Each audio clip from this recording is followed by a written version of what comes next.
One of our go-to recipes are these Chipotle lime chicken enchiladas, and I promise you would not be disappointed if you made them.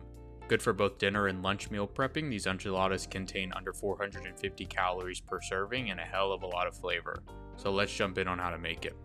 We're going to start this recipe off by putting in 2 dry Ancho chilies and 2 dry Guajillo chilies into a pot of boiling water here. Both chilies have been de-seeded. You can find both of these ingredients on Amazon, if not at your local grocery store. Once the hot water has gotten the peppers to a pliable condition, we'll transfer them over to a blender, and then we'll follow up with a few items here, starting with 200 grams of Chipotle peppers and adobo sauce, a squeeze of half a lime, and then some seasonings, including 2 teaspoons of salt, 1 teaspoon of coriander, 1 teaspoon of cumin. And then we'll pour in some of our boiled water to help thin it out, about half a cup or so. Now we can blend this until it's smooth.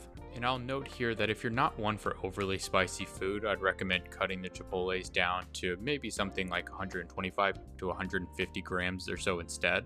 While we personally like the spiciness at 200 grams, this could be a little too spicy for some, so adjust down accordingly. Once we've reached a smooth consistency, we'll go ahead and pour this over 710 grams of chicken breast, and then we'll mix this all in. And by the way, if you don't want to make this marinade, a simple Mexican style dry seasoning mix will suffice. This marinade is just a great way to add some extra flavor if you have the time and ingredients. Now once this is mixed well, we'll set this off to the side to let our chicken marinate while we prep our other filling mix. We'll start with 70 grams of whipped Greek cream cheese, which will then follow up with 60 grams of green salsa, 3 tablespoons of diced green onion, 3 tablespoons of cilantro, a squeeze of half a lime, 1 teaspoon of salt, 1 teaspoon of cumin, 1 teaspoon of coriander, and 1 teaspoon of garlic powder. We'll mix this well, and then we'll get on with cooking our chicken breast. Now in an oiled skillet set over medium-high heat, we'll go in with our marinated chicken breasts.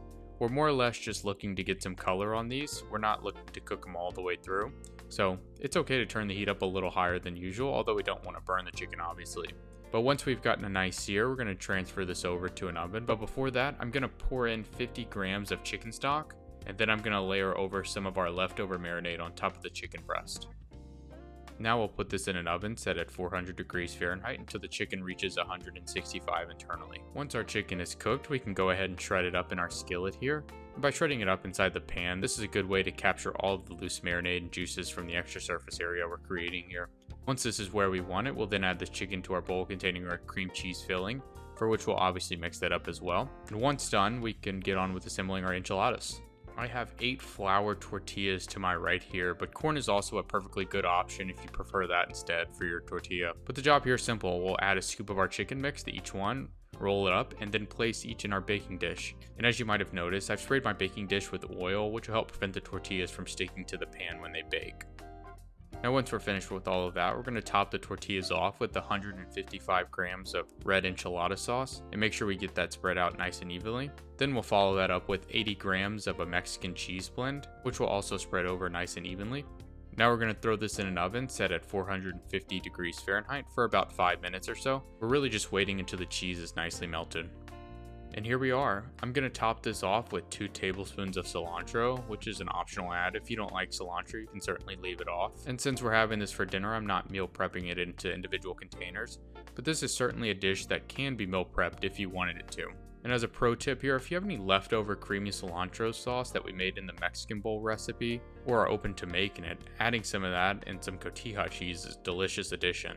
I'm actually adding 30 grams of the sauce here and a pinch of Cotija cheese. But these enchiladas tasted so damn good. I mean, no hyperbole, these are probably the best enchiladas we've ever made. I don't think anybody would be disappointed in trying them out.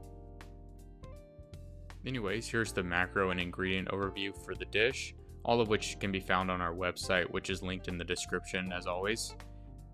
So I hope you guys enjoyed the video. I can't say enough about how good these tasted, so please try them out. But we look forward to sharing more recipes soon.